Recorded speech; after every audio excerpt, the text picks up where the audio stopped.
Hey guys, got a good one here for you today. For anyone new coming to Marvel Future Revolution, I'm doing the top 8 tips for any new players that are looking to get an idea of where they should really start. So let's jump into it.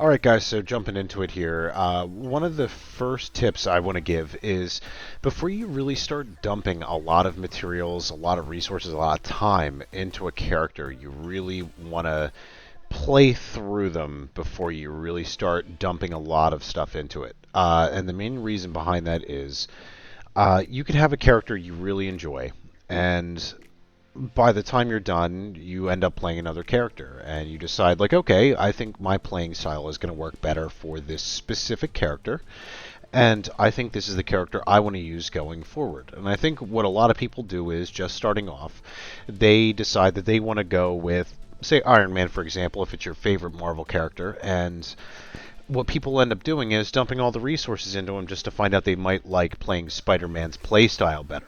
So, my first tip would be play through all the characters first, see which one you like the best, which playstyle you really like, and go from there.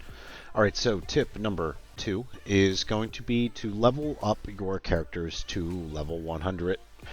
And the reason behind that is you get titles for each 10 levels you go up on each individual character. And for each 10 levels you go up in the titles you get increases in attack, defense, and HP. And that's important because if you want to have a strong core squad, you want as many boosts to those individual items as possible, and it's super important to get those all up because one of the main things I see a lot of people starting with is they don't know how to get their squad rank up. And one of the best ways to do it is going through and leveling up all your characters as high as humanly possible, which current cap right now is at least 120, but you want to try to get them up as high as possible, as quick as possible, so you get that nice boost on those core 3 stats. Alright guys, tip number 3, specializations are going to be key for how you're going to get your power level up.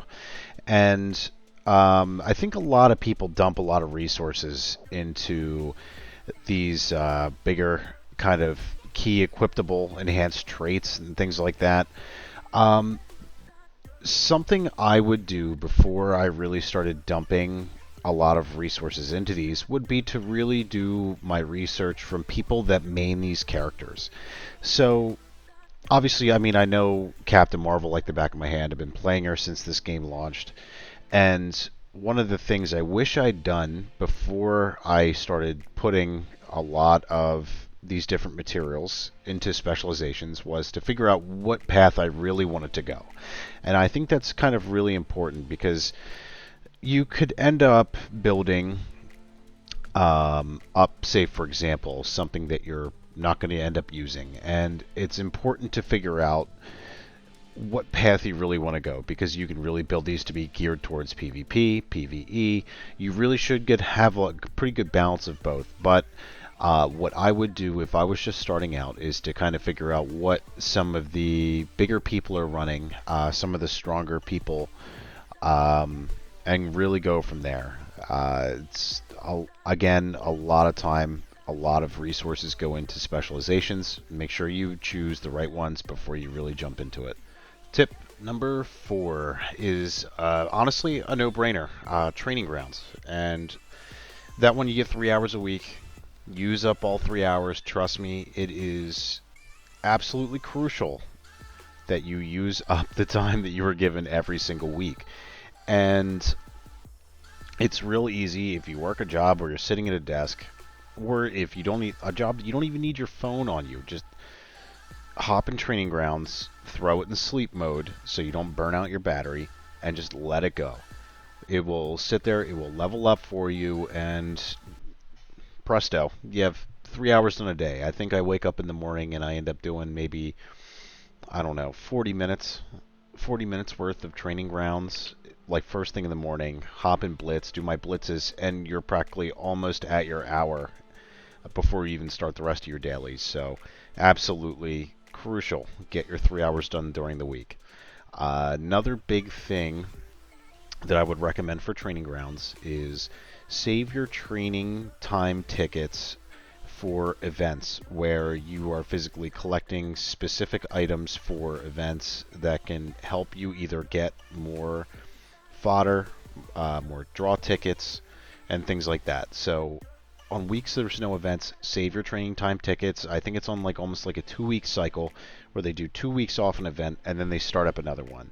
At least that's what it's kind of looked like for a while now. So try to stay towards that. If you have a character that's kind of on the cusp and you need to throw, 10, 20 minutes, it's not going to break the bank. But otherwise, save it and go from there. So, tip number 5. This one's a bit of a no-brainer. Save your draw tickets for events where you get increased draw chance. So, draw tickets come far and few between for people that are free to play. Even for people that have been paying, you want to maximize your chances as much as possible to be able to draw better costumes so you can get the special regionals and even special Omega cards and companions. So your draw tickets, even starting out, for your costumes, you really should try to get a regional, depending on what the best regional is for your character. There's a lot of good videos out there that can tell you what the best gear for your character is, and you really need to look into trying to figure out what that is and start building towards it. And then whenever you hop into costume, you should have an event or a draw increase for that specific regional. So try to do that as much as possible, especially whenever you're saving up tickets and things like that, especially if you do collect all 10, which I usually try to save for. It goes towards your alliance loyalty also, which is helping out your alliance. So make sure whenever you're looking to do draws, make sure you look for those increased draw chances and make sure that you're maximizing your chances the best way you can.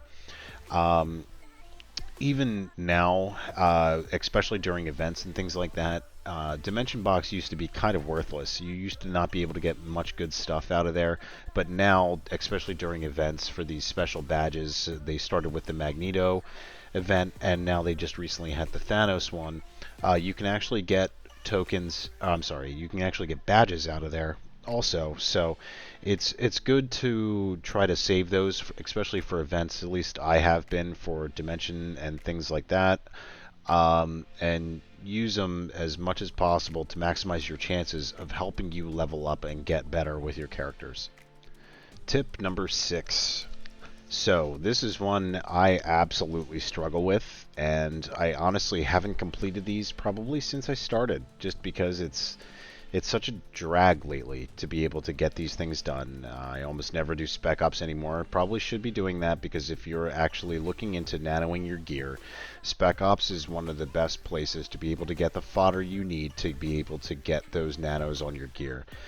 Omega War, also super important. It goes towards your alliance and helping them rank higher against other teams. So it is actually super important.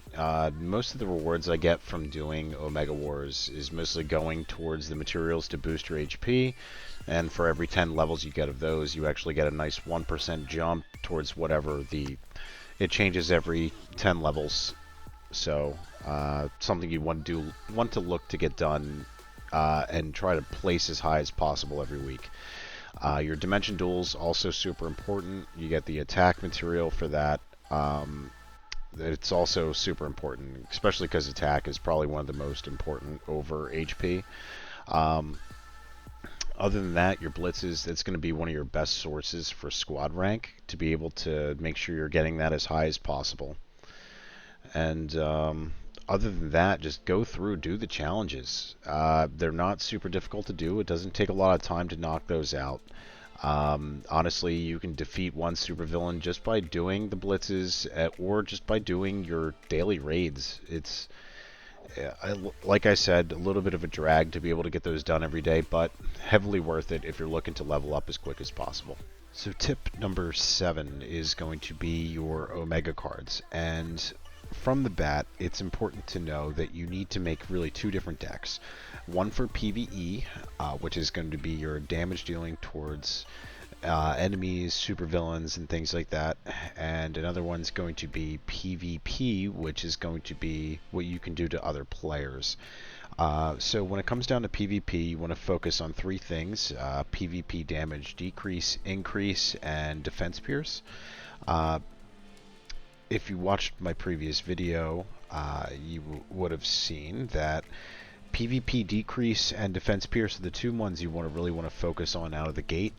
Um, so if you're looking to start building cards, build towards those two and then focus on PvP increase afterwards.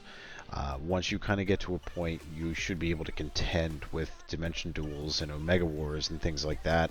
Even Alliance Omega Wars, whenever you start getting into obviously alliances and facing harder enemies, it's going to be crucial that you do have those two things. Alright, tip number 8, the last one. So, your friends list. Super important to make sure that you're filling up your friends list with all 50 people. So you do get friendship tokens from doing these, and the plus side of having these is I usually like to spend these on the Convergium. There's 3 different options. You get the small, medium, large ones. I forget the exact name for it, but that's usually what I spend mine on. You can go in, you can buy one of the Convergence box tokens. I usually don't buy that. I usually try to keep it just with Convergium, but whatever you choose, whatever you need, that's probably what I would say for is probably the Convergium, just because you use it a lot more frequently. And yeah. Alright guys, that about wraps up the top 8 tips for Marvel Future Revolution that I would really start with. I should be coming out with some more content for MFR and possibly some other games too. So if you guys enjoyed it, please like and subscribe, and I'll see you on the next one.